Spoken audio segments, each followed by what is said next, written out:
Assalamualaikum warahmatullahi wabarakatuh. Pemirsa Pagak TV Malang dimanapun Anda berada, pada malam hari ini saya berada di wilayah atau daerah sekitar Sudimoro atau Tunjung Sekar ya, Kecamatan Lowokwaru, Kota Malang, yang mana pada malam hari ini kita sudah santai ya, akan berbincang-bincang dengan pemilik kafe.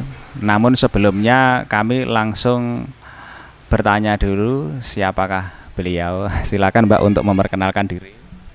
Ya, nama saya Haiga. Mbak Haiga ya, Mbak Haiga pemilik kafe ini ya. Sejak kapan kafe ini berdiri? Untuk rencana sih sudah tahun kemarin ya Pak. Udah dari tahun kemarin bulan Desember, tapi terlaksana sejak bulan Januari. Kita buka bulan Januari. Rencana bulan Desember, bukanya bulan Januari, atau waktu itu dipakai untuk persiapan atau ada kendala-kendala sehingga ada jeda waktu. Untuk mempersiapkan kayak membeli alat-alatnya, untuk membeli peralatan-peralatannya, kita di bulan Desember itu kita persiapan untuk buka. Ya, namun saya kira termasuk cepat karena 1 bulan ya. Memang usaha itu kadang-kadang 1 tahun merencanakan, kemudian tahun berikutnya baru bisa berjalan. Tapi Mbak ini sudah lumayan. Saya kira ada pengalaman-pengalaman ya Mbak sebelum kafe ini berdiri. Ini namanya kafe apa?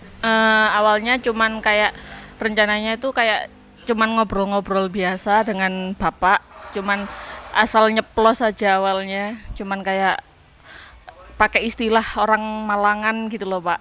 Jadi kayak nakam, kayak terus gedabrus ya, kayak gitu-gitu, kayak gedabrus terus pokoknya yang biasa orang ngopi, yang orang-orang ngopi yang istilah-istilahnya orang kayak gitu. Jadi kita pakai namanya N4. Jadi N itu ada nakam, gedabrus, terus ngipok, terus sama apa lagi? Nakam, gedabrus, ngipok, terus sama apa? Ada pokoknya 4 N itu. Ya, pokoknya lain daripada yang lain ya. Memang boso Malang atau ya boso Walian nih. Kadang-kadang begejes, ngipok, ngobrol ya, cangkruan dan seterusnya dulur.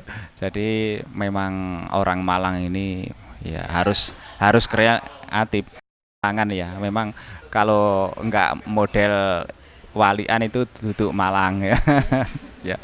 Jadi ada upaya atau inisiatif bisa mendirikan kafe ini kan suatu prestasi, apalagi usia mbaknya masih terbilang muda. Inisiatif membuka kafe ini sebenarnya dari mana? Sebelumnya sudah pernah berjualan mandiri atau ikut orang tua atau gimana ceritanya? Dulu pas waktu tahun 2014 saya pernah nyoba pertama awalnya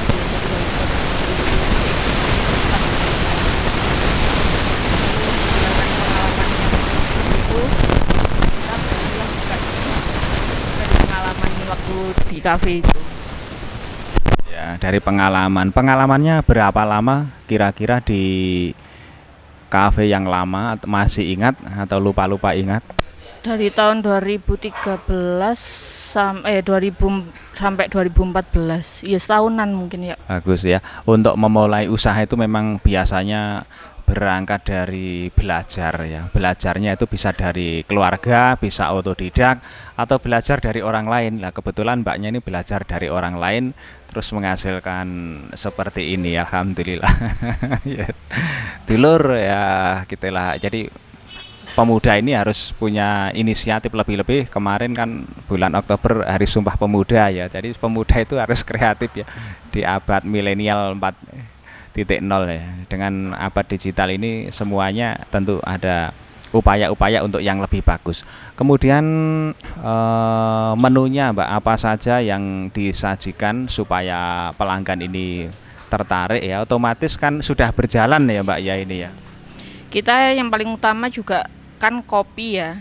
Paling kita tonjolkan juga kopinya. Sama untuk yang lain itu hanya pendamping, kayak misal ada jus, ada kayak milkshake, terus kayak es krim kayak gitu tuh hanya pendampingnya. Pokoknya yang kita yang anuin hanya kopinya gitu. Menu lain selain minuman? Minuman ada snack, kita cuman hanya snack untuk makanan ringan aja Pak, nggak ada makanan berat. Jadi untuk sekedar buat ngobrol-ngobrol, orang-orang ngopi, orang-orang ngobrol di sini aja, nggak ada yang berat-berat. Makanan berat itu nanti ke resto ya. Ya, kita spesialis kafe. Jadi kafe itu tujuannya ya untuk ngobrol, untuk diskusi, mungkin untuk rapat ya. Dan rata-rata yang hadir di sini ini umum dalam arti ibu-ibu, bapak-bapak atau mahasiswa. Kebanyakan sih kalau daerah sini tuh kebanyakan mahasiswa. Cuman kita bukanya juga untuk umum, siapa saja bisa masuk ke sini.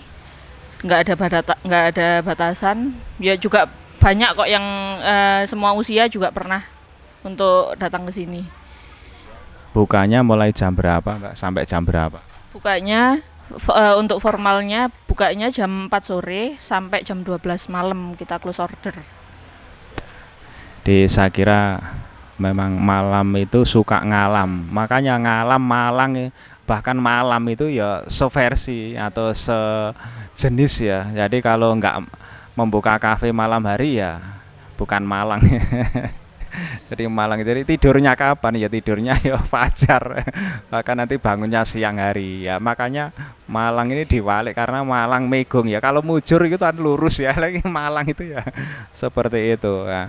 Untuk apa namanya, masa pandemi kemarin ya, ini kan juga masih new normal sebenarnya, apa buka terus atau tutup ya, lebih-lebih bulan kemarin ya, Maret, April ya, Mei ya, sampai pada Lebaran ya. Yang sebelumnya itu kan awal puasa, itu kan besar-besarnya zona ya, kalau sampai zona merah ya, kuning, dan sekarang ini mungkin agak hijau ya atau biru ya Malang ya. Nah, itu buka atau tutup, Pak? Kita awal Januari sampai bulan Maret itu masih buka.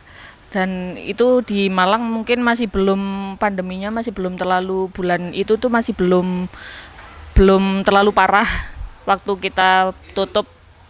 Ketika zona merah, udah zona merah itu bulan April, Mei, Juni itu kita tutup. Setelah itu buka lagi bulan Juli, kita sudah buka lagi. Hanya 3 bulan aja kita tutup. Kayak mengenai harga, otomatis kan harus terjangkau, tetapi terkadang kalau terlalu murah tidak berkualitas ya, tentu saja di lidah atau dirasa kan nggak puas juga. Namanya kafe itu kan ingin ngobrol yang lama ya, untuk membicarakan sesuatu ya, istilahnya begejes ya, ngetabrus ya. Nah, ini dengan ada menu yang bisa menggigit atau menggoyang lidah kita, kan kita senang. Meskipun murah, kalau tidak suka ya otomatis kita akan enggan. Tapi kalaupun harganya menengah atau bahkan mungkin agak mahal sedikit, tapi betul-betul terasa ya. Kemudian segi tempat duduk, meja ya, yang cukup bersih seperti ini kan perlu ya. Kira-kira harganya menurut Mbak selaku orang yang mengelola kafe, dan tentu saja sebelum mengelola kafe itu kan sudah berpengalaman tadi ya di suatu tempat yang sebelum berusaha, itu kafe di sini harganya itu di harga bawah atau medium atau harga high?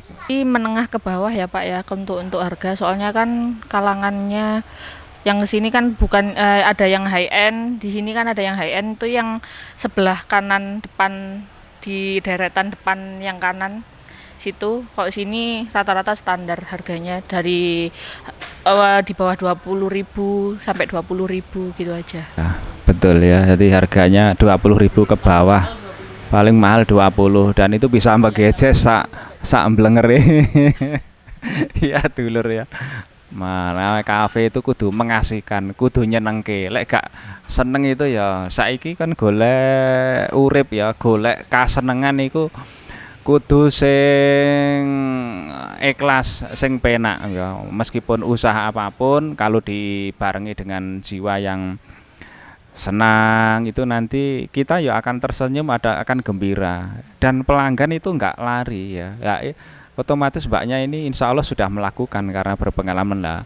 Strategi Mbak untuk bisa menarik pelanggan supaya kerasan atau betah itu bagaimana? Apakah segi menu, apakah segi tempat duduk, apakah segi kebersihan atau keindahan ya seperti taman-taman seperti ini dan lampu-lampu? Kalau kita sih kayak dari fasilitas ini aja, kita menyediakan memang untuk customer. Mereka bebas untuk kayak mau nyanyi, mau main musik di sini kita membebaskan untuk customernya. Jadi untuk mungkin itu yang untuk menarik pelanggan kita masih. Kalau untuk menu mungkin rata-rata di sini juga menunya standar seperti itu. Kalau mungkin fasilitas yang kayak gini yang kayak untuk membebaskan customer untuk nyanyi kayak gitu mungkin jarang.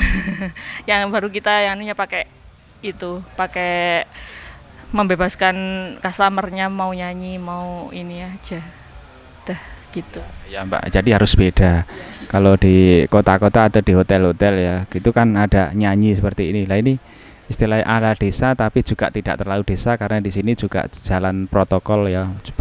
Apa namanya Soekarno Hatta ini ya, Soekarno Hatta itu kan ada Taman Krida Budaya ya, wisata Jawa Timur. Kemudian letaknya juga dekat dengan Universitas Brawijaya ya.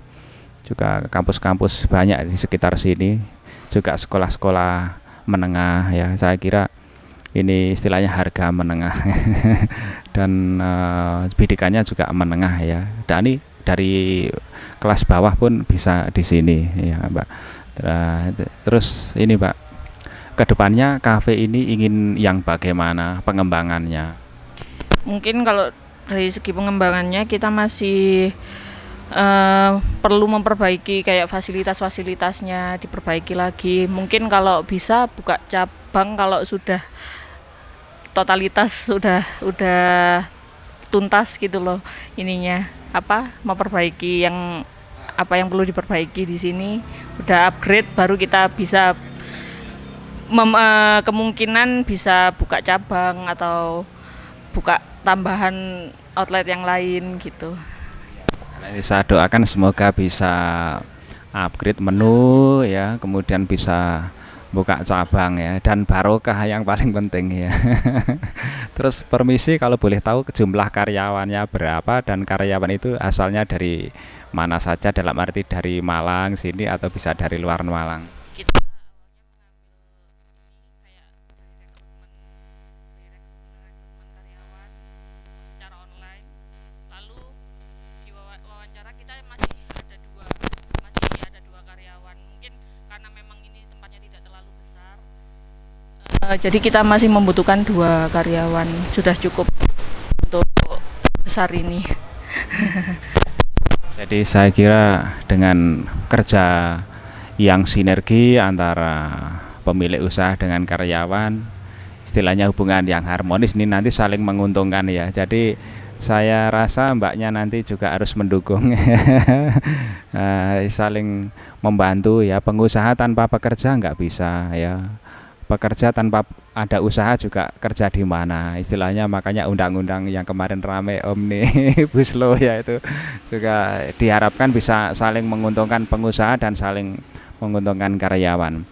Baik ya, semoga bisa berjalan dengan lancar. Yang terakhir Mbak, apa keinginan Mbak ke depan berkaitan dengan kafe ini? Mungkin dari apa namanya memikirkan kesejahteraan karyawan, terus memikirkan pengembangan diri, dan tentu saja usaha itu kan ujung-ujungnya harus bisa memberi kemakmuran. Kalau usaha terus rugi terus gimana? Karena namanya bukan usaha.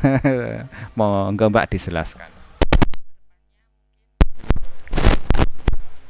Ingin lebih ramai untuk pengunjung juga. Terus untuk karyawan juga mungkin kalau dengan berjalannya waktu kalau ininya semakin ramai juga kita karyawannya pun juga makmur gitu Pak ininya. Jadi sama-sama saling menguntungkan lah untuk itu. Kalau sedulur-sedulur ya, terutama generasi milenial ya, yang suka ngafe. Kalau bapak-bapak itu ya banyak sih, tapi yang paling banyak kan generasi milenial. Ya konon lulusan atau masih sekolah tingkat menengah ya, misalkan SMK atau mungkin aliyah ya, sampai pada perguruan tinggi ini apa namanya bisa datang ke sini. Ini alamatnya di mana, dan mungkin bisa Instagram, Facebook ya, atau nomor HP untuk dijelaskan. Kita ada di Jalan Tombro nomor 1, di deretan paling awal, paling kanan setelah dari arah Suhat, dari arah Soekarno Hatta. Kita di deretan pertama di sebelah kanan. Untuk kita masih ada Instagram, namanya n4coffee_malang 89681086 264. Saya itu tadi nomor HP sudah diterangkan oleh mbaknya. Untuk penjualan offline ya mbak, kalau di sini ya, apa nanti ada keinginan untuk online bisa? Kita sudah ada ini sih, ada Grab, kita melewat ojek online juga. Jadi masih dalam tahap progres untuk penjualan online. Terima kasih pemirsa. Demikian bincang-bincang kami dengan pemilik kafe yang ada di Jalan Ikan Tombro ya mbak. Nah, nomor 1 ya, otomatis masuk wilayah Lowok Waru ya mbak ya, Kota Malang, Jawa Timur. Harapannya semoga ke depan kafe ini bisa berkembang dengan baik. Dengan berkembangnya kafe ini otomatis akan meningkatkan penghasilan pengusaha, dan secara otomatis akan meningkatkan kehidupan keluarga yang lebih baik, dan juga para karyawan akan makmur. Demikian sedulur, saya Bang Kumis Ugi mengucapkan terima kasih atas kebersamaan Anda. Bertemu kembali di lain kesempatan. Akhirnya Pagak TV Panjen Api ke adek komen. Wassalamualaikum warahmatullahi wabarakatuh.